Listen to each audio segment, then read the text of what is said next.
의 후손으로 해서 마호메트로 통해서 마호메트를 구세주로 여기는 거예요. 자, 그래도 예수님 얘기가 이슬람교에서도 가끔 나와요.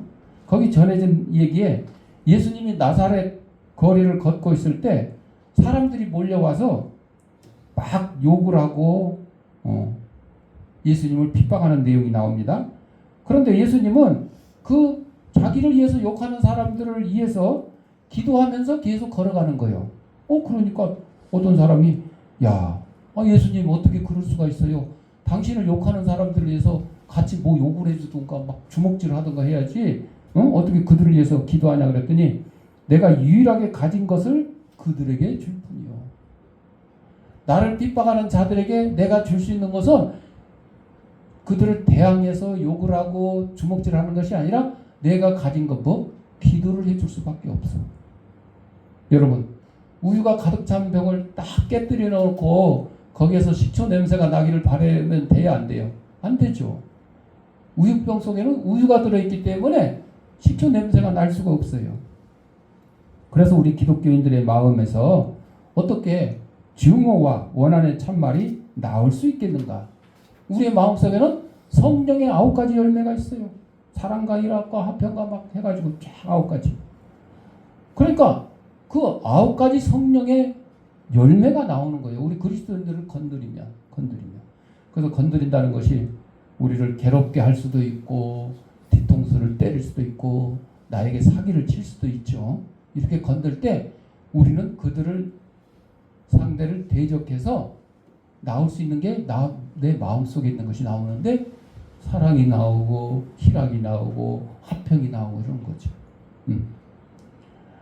그래서 우리 기독교인들은 몇 가지 행동 노선을 정해놓고 선택하는 것이 아니에요. 우리 기독교인들의 마음에서 증오와 원한이 나올 수가 없어요. 기독교인이 사랑의 계명을 지키는 까닭은 예수님의 명령 때문만이 아니라 어떤 사람을 미워하고 싶어도 하나님이 그 미워하는 마음을 새롭게 바꿔버렸어요. 사랑하는 마음으로 바꿔버렸어요. 그렇기 때문에 우리 기독교인들은 미워하는 걸 모르는 거야. 그걸 미워할 수가 없어요. 세례 요한의 제자들이 예수님께 나와서 요한복음 1장 38절에 랍비여 어디 계십니까? 그랬더니 39절에 와서 봐라 이렇게 대답했죠. 그들은 예수님을 따라가 그들과 그날을 함께 지냈습니다. 예수님은 이 땅에 있는 어떤 거처로 그들을 데려갈 수 없었습니다. 왜? 예수님은 거처가 없었어요. 초라한 오두막든 화려한 왕궁이든 아무것도 예수님은 가진 것이 없었어요. 그러나 예수님이 계신 곳에 뭐가 함께하냐? 사랑이 함께하는 거예요. 예수님이 계신 곳에 마구간에 계시든 들판에 계시든 왕궁이 계시든 예수님이 계신 곳에 사랑이 함께하는 거죠. 예수님은 질문하는 자들을 그러한 집으로 데리고 가셨어요. 화려한 왕궁이 아니고 그렇다고 들에 거처하는 들판이 아니고 예수님이 계신 곳 바로 사랑이 넘치는 곳으로 그들을 데려가신 거죠. 그들은 예수님을 이해하고 예수님의 제자가 되었다는 거죠. 성경은 글씨가 아니라 거울이라고 그랬어요. 야고보가 말씀을 거울에 비유했습니다. 거울은 지식을 늘리는 도구가 아니에요. 나를 보게 하는 도구입니다. 거울을 봤다 그래서 똑똑해져요? 거울을 봤다 그래서 시험 점수가 올라가요? 그거 아니에요. 거울은 나를 비추는 거죠. 나를 있는 그대로. 아니 못생긴 사람이 거울을 보면 막 이뻐져요? 아니죠. 잘 이쁜 사람이 거울 보면 막 못생겨져요? 그거 아니에요. 있는 그대로 보여주는 게 거울이에요. 성경을 읽으면서 내가 성경을 읽으면서 내가 문제가 아니라 저 사람이 문제네? 성경을 읽으면서 그런 사람이 더러 있어요. 성경에 나오는 얘기를 이렇게 보면서 이건 내 얘기가 아니고 저 사람 얘기네? 이건 저 사람이 들어야 돼. 그런데 하나님이 먼저 말씀하십니다. 너를 보아라. 요한복음 읽다가 베드로를 만나면 베드로 안에서 내 모습을 봐야 돼요. 그런데 베드로를 보면서 예수님을 3번 부인한 그 베드로를 보면서 이거 저 아무개 집사 얘기네? 이러면 안 되는 거예요. 그거는 지금 거울을 보는 게 아니요. 거울을 보는 거 아니에요. 탕자를 읽으면 내가 집을 떠난 사람임을 보게 돼야 되는데 탕자 얘기를 들으면서 내 얘기가 아니네, 이거 아무개 김집사 얘기네, 이러면 안 되는 거죠. 그건 거울을 보는 게 아니잖아. 성경은 뭐라, 글씨가 아니고 뭐라고요? 거울이야, 거울. 나사로를 읽으면 죽어있는 영혼이 바로 나였음을 깨달아야 돼요. 근데 나사로를 읽으면서, 죽은 나사로를 읽으면서 이거는 아무개 얘기다, 이러면 안 되는 거죠. 성경이 살아 움직이기 시작하는 순간은 성경 속 이야기가 내 얘기가 돼야지 이게 나한테 감동이 되고 감화가 되고 살아있는 하나님의 말씀이 되는 거예요.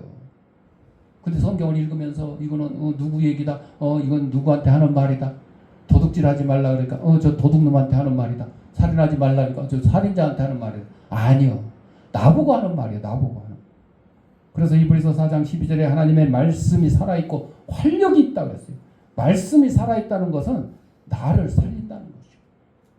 거울인 성경을 보고 그 말씀이 살아 움직여야 내가 살아있는 거예요. 거울인 하나님의 말씀을 보고도 그 말씀이 살아있지 않고 죽은 것처럼 아무 감동도 없고 나를 깨닫게 하지도 못한다 그러면 내가 죽어 있는 거죠. 영적으로 어두운 사람은 거짓 거울을 사용한다 그럽니다. 말씀에 자기를 비춰보는 것이 아니라 자기와 비슷한 사람이나 자기보다 못한 사람을 비교해서 만족을 얻으려고 그런다. 이런 사람은 자기가 항상 젊고 패기만만하게 보이는 가짜 거울을 좋아해요. 가짜 거울. 신데렐라 백설공주인가? 거기 그 계모 왕비 나오죠. 거울 보면서 거울아. 백설공주가 제일 예뻤어. 근데 그 계모인 왕비가 거울을 보면서 거울아 세상에 누가 제일 예쁘냐? 거울이 솔직하게 얘기합니다. 백설공주요. 백설공주를 죽이려고 그 마녀로 분장해서 뭐 독이든 사가가지고 막 그런 얘기 아시잖아요. 이게 영적으로 어두운 사람들, 거짓을 좋아하는 사람들이 이렇게 하는 거죠. 거울을 보면서도 자기의 진짜 모습을 보는 게 아니라 가짜 모습을. 자기 분명히 세상에서 제일 예쁜 얼굴이 아닌데도 거울한테 강요를 하는 거예요. 가장 예쁜 사람이 자기인 것처럼. 그렇게 만족을 얻으려고. 이런 사람은 자기가 항상 젊고 패기만만하게 보이는 가짜 거울을 좋아해요.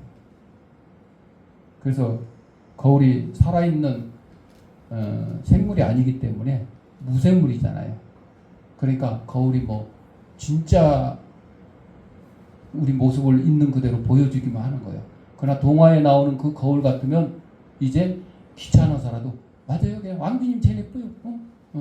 왕비님이 짱이야 짱. 아마 이렇게 거짓말했을 거예요. 자, 그래서 하나님의 말씀이 진짜 거울에는 관심조차 없는 이 가짜 거울을 좋아하는 사람들, 근본적으로 잘못된 사람들 있죠. 어느 교회에 나이든 어르신이 몇 달 다니다가 다른 교회로 옮겨갔어요. 옮겨가면서 하는 말이, 이 교회는 나보다 젊은 사람들이 너무 많아가지고 내가 오니까 내가 제일 늙어. 그러니까 처량하고 그래서 나는 이 교회를 다니기 싫어. 그래서 교회로 옮겨갔어요. 이 어르신이 교회를 옮겨가는 어느 교회로 옮겨갔을 것 같아요? 그냥 노인네들만 모이는 교회로 옮겨간 거예요. 노인네들만 모이는 교회로. 거기서 자기보다 나이도 더 많은 사람들이 있는 교회로 간 거예요. 그러다 보니까 나는 젊어. 이 사람들에 비해서 젊어. 이런 착각 속에 마음을 달래고 있는 것이. 이렇게 영적으로 병든 사람들이 그래요. 여러분, 나이가 많고 육신이 늙고 무슨 소용이 있어요. 하나님 앞에 나이 많고 적고 뭐 이런 거 늙고 병들고 아무 차이가 없어요. 하나님 앞에 다 하나님의 똑같은 백성이에요. 하나님의 시간은요, 하루가 1000년 같고 1000년이 하루 같아요. 그러니 100년밖에 못 사는 우리 인생들 하나님 보기에 1살짜리나 90세짜리나 다 똑같아 보이는 거 아니에요? 다 똑같아 보여요. 그걸 왜 내가 스스로 비교를 하냐고. 그럴 필요가 없는 거죠. 어떤 아이가 시험 보고 와서 아빠 내 짝은 7개나 틀렸어요. 7개나 틀렸대. 너는 몇 개 틀렸는데? 4개밖에 안 틀렸어. 아니 친구가 4개 틀리고 내가 7개 틀렸으면 아빠한테 그 얘기 해야 안 해요? 못하지. 근데 친구는 7개 틀리고 나는 4개밖에 안 틀렸으니까 자랑 삼아 얘기하는 거예요. 이건 잘못된 거죠. 이게 영적으로 잘못된 거죠. 우리는 말씀의 거울을 들여다봐야 돼요. 말씀을 어디서 빼앗기고 있는지 진단해 봐야 돼요. 말씀을 들고 당신의 영혼의 흰머리가 보이지 아니하는지 찾아봐야 돼요. 하나님의 말씀은 살아있고 능력이 있어서 어디가 잘못되었는지 금방 찾아내어 처방을 받을 수 있죠. 세 번째로 사랑하는 사람은 사명을 받는다 그랬어요. 예수는 베드로에게 내가 나를 사랑하느냐? 요한복음 21장 오늘 두 번째 읽은 본문에서 말씀하셨죠. 3번이나 물어봤어요. 내 양을 먹이라. 사랑에는 반드시 사명이 따라옵니다. 사랑한다고 말하면서 아무것도 하지 않는 사랑은 성경에서 말하는 사랑이 아니에요. 부부간에도 서로 사랑한다고 말은 하면서 뭐 가족 돌보지도 않고 생활비 벌어다 주지도 않고 또 뭐 집안일을 도와주지도 않으면 이건 사랑하는 게 아니잖아요.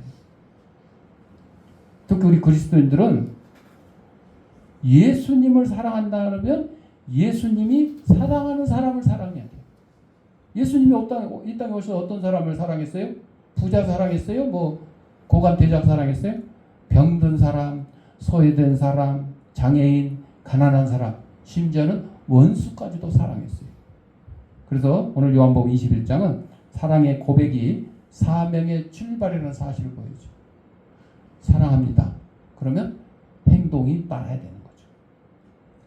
통카는 불도저나 트럭 장난감을 만들어 성공한 회사예요.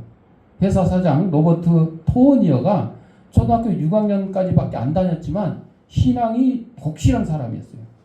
하루는 친구에게 신앙에 대한 도전을 받고 이제는 장난감 만드는 일을 그만두고 오로지 그냥 하나님 일만 하겠다. 이렇게 결심을 했어요. 그리고 부흥 집회에 참석해서 무릎 꿇고 기도하며 하나님께 헌신합니다. 나는 이제부터 하나님만 위해서 살겠습니다. 가슴이 뜨거워짐을 체험했습니다. 그는 그날 밤 장난감 만드는 기계를 버려야 되겠다고 생각했어요. 다음날 아침이 되자 기계를 버리기로 결심하고 가벼운 마음으로 교회에 갔습니다. 목사님과 앞으로 무엇을 할까 의논하며 기도했습니다. 근데 기도하는 가운데 뜨거운 감격 속에 확신을 얻었는데 장난감 회사를 계속하는 것이 하나님의 뜻이다. 이것을 깨닫게 되었어요.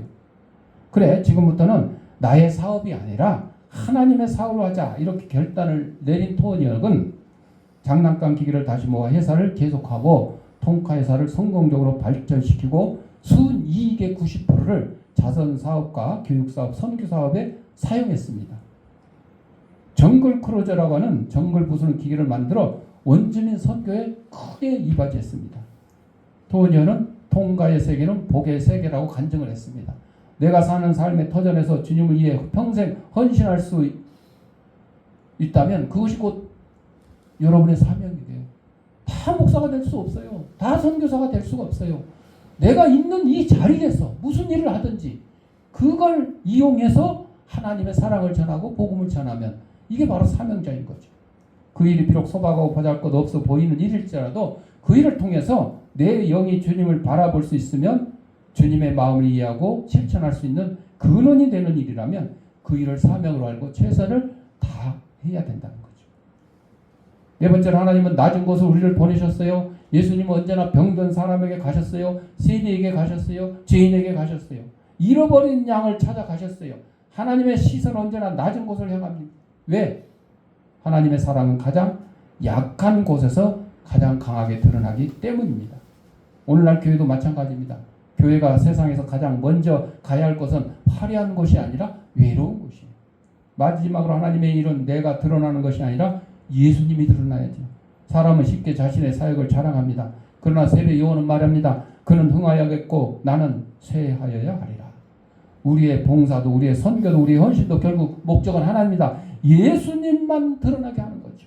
우리의 봉사 내 이름이 남는 것이 아니라 예수님의 이름이 높아져야 되는 것입니다. 하나님 한 사람의 과거를 사용하셔서 하나님의 영광을 나타내셨어요. 그 사람이 바로 북한 농아 축구 대표 감독 이민규. 이분도 그렇습니다. 사도 바울도 그랬고 베드로도 그랬어요. 모세도 그랬어요. 오늘날 우리 모두가 그렇습니다. 우리가 하나님께 드릴 수 있는 최고의 고백은 주님, 제가 여기 있습니다. 그러면 네가 나를 사랑하느냐? 하나님이 물으실 때 우리는 주님, 내가 주님을 사랑하는 줄 주님께서 아십니다. 고백을 해야 돼요. 그리고 주님께서 맡기신 자리에서 가정을 섬기고 교회를 섬기고 이웃을 섬기며 예수님의 사랑을 흘려보내는 삶을 살아가는 저와 여러분이 되시기를 축원합니다. 기도하겠습니다. 하나님 아버지, 말씀을 듣는 사람에 머물지 않고 말씀을 행하는 사람이 되게 하소서. 성경을 지식으로 읽는 사람이 아니라 거울로 읽는 사람이 되게 하시고 우리 아이는 교만과 자기 일을 비추어 주옵소서. 예수님을 사랑하는 마음으로 맡기신 사람들을 섬기게 하시고 우리의 이름이 아니라 오직 예수 그리스도의 이름만 높임을 받게 하옵소서. 예수님의 이름으로 기도드립니다. 아멘. 봉헌하도록 하겠습니다. 영상을 예배드린 성도님들은 계좌에다가 아무개 감사한금 지정금 하시거나 출석 예배 드릴 때 또 한꺼번에 모아서 하셔도 좋겠습니다.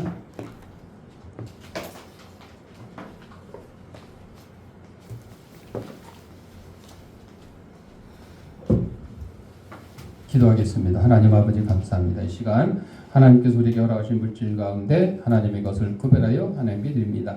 사랑하는 성도들 손길에 물질의 풍성함과 영간의 강건함을 더하게 하시고 하나님의 사랑을 온 세상에 널리 실천하는 저희들의 삶이 될 수 있도록 인도하여 주옵소서. 하나님께 드린 예물이 하나님 말씀이 온 세상에 널리 전파되는데 귀한 밑거름이 되게 하시고 어렵고 힘든 이웃들도 없는 사랑의 지팡이 될 수 있도록 은혜 내려 주옵소서.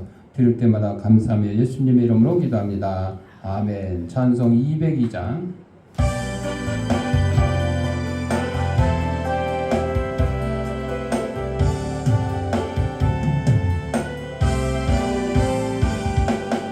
하나님 아버지 주신 책은 귀하고 중하신 말씀일세. 기쁘고 반가운 말씀 중에 날 사랑한단 말 참 좋도다. 주께서 너를 사랑하니 즐겁고도 즐겁도다. 주께서 너를 사랑하니 나는 참 기쁘다. 구속의 은혜를 저버리고 어긋난 딴 길로 가다가도 예수의 사랑만 생각하며 곧 다시 예수께 돌아오리. 주께서 너를 사랑하니 즐겁고도 즐겁도다. 주께서 너를 사랑하니 나는 참 기쁘다. 구주의 영광을 바라보며 예수의 이름을 찬양하리. 영원히 찬양할 나의 노래 예수의 이름이 귀하도다. 주께서 너를 사랑하니 즐겁고도 즐겁도다. 주께서 너를 사랑하니 나는 참 기쁘다. 주 예수 날 사랑하시오니 나 또한 예수를 사랑하네. 날 구원하시려 내려오사 십자가 위에서 죽으셨네. 주께서 너를 사랑하니 즐겁도다 주께서 나를 사랑하니 나는 참 기쁘다. 주 예수 날 사랑하시오니 마귀가 놀라서 물러가네. 주 나를 이렇게 사랑하니 그 사랑 어떻게 보답할까. 주께서 나를 사랑하니 즐겁도다 주께서 나를 사랑하니 나는 참 기쁘다. 교회 소식입니다. 아까도 날씨 말씀드렸지만 이제 최고 온도를 이제 찍고 내려왔습니다.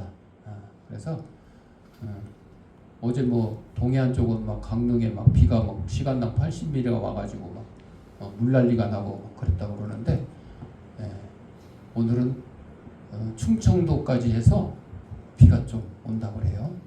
근데 이제 수도권은 아직 그렇지 못하는데, 이 더는 안 올라갈 것 같고 조금 이제 낮춰지니까 견디는 할 것 같습니다. 하여튼 주의하시고, 금요일날 반찬 전달하는데 금요일날 우리 서울시에서 유일하게 노원구가 40도가 넘었잖아요. 할머니 한 분이 아이고 이 더운데 쉬시지 뭘 이렇게 가져오느라고 고생하냐고. 근데 더워도 일은 쉬어도 밥은 먹어야 되잖아. 안 먹을 수가 없잖아. 그러니까 우리 반찬 배달은 추우나 더우나 그냥 계속해서 이렇게 하고 있는데, 내 한 사람의 봉사로 여러 사람들한테 도움이 되니까 얼마나 좋아요. 바로 그 예수님의 사랑을 전하는 것이고, 그 어르신 두 분한테 제가 이제 혹시 교회를 다녔냐 이제 물어보니까, 한 분은 교회 다닌 지 한 20년 지났대. 이제 안 다니고 있대요. 그래서 시간 되시면 우리 교회 같이 제가 모시고 갈 테니까 예배 드리자고 그랬더니, 처음에는 대답을 했다가 그 다음에는 자기가 소변이 막 수시로 소변을 봐야 되는 요실금이래. 증상이. 요실금이라는 건 내가 소변을 보고 싶어서 보는 게 아니라 보고 싶지도 않은데 나오는 거야. 그러니까 외부에서 다니려면 기저귀 차고 다녀야 될 그런 거죠. 그러다 보니까 요실금 때문에 힘들겠다고 그러시더라고요. 그래서 제가 반찬 갖다 드릴 때마다 기도해 드리고 있어요. 빨리 치료해 주셔서 하나님 앞에 나올 수 있도록 은혜 달라고 기도를 해주고 있는데, 하여튼 뭐 주위에 우리가 이런 봉사하는 것이 다 복음을 전하는 것이고 하나님을 알리는 것이기 때문에 힘들고 어렵지만 하여튼 힘 닿는 데까지 하고 있습니다. 그래서 여러분들 함께 하지 못하지만 항상 기도해 주시고, 또 그 반찬 받는 어르신들 그 영혼 구원을 위해서도 기도해 주시기 바랍니다. 나머지는 주보를 참고하시고 560장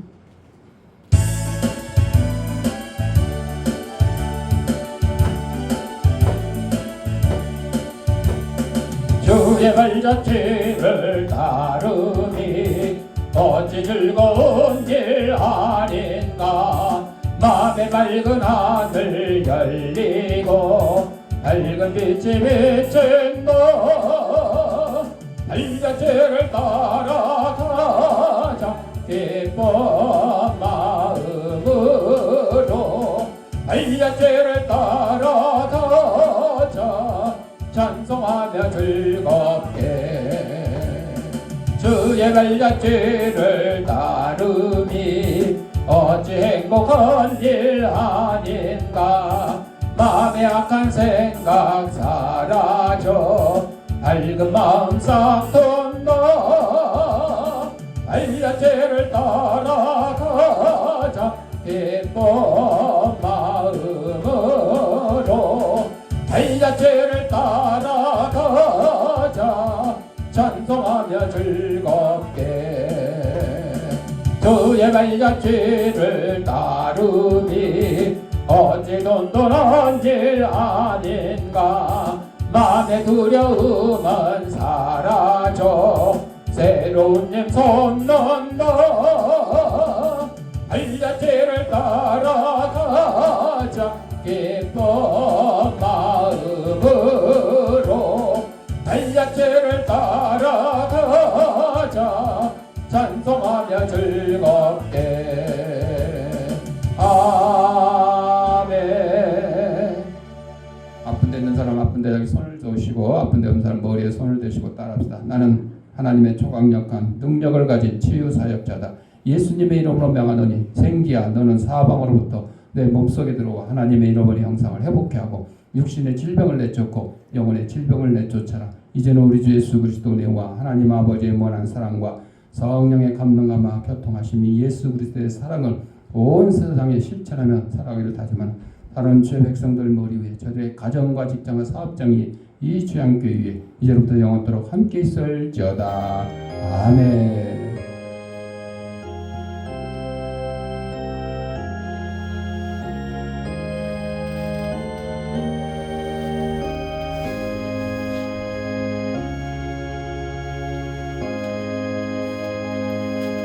이상으로 주일날 예배 마쳤습니다.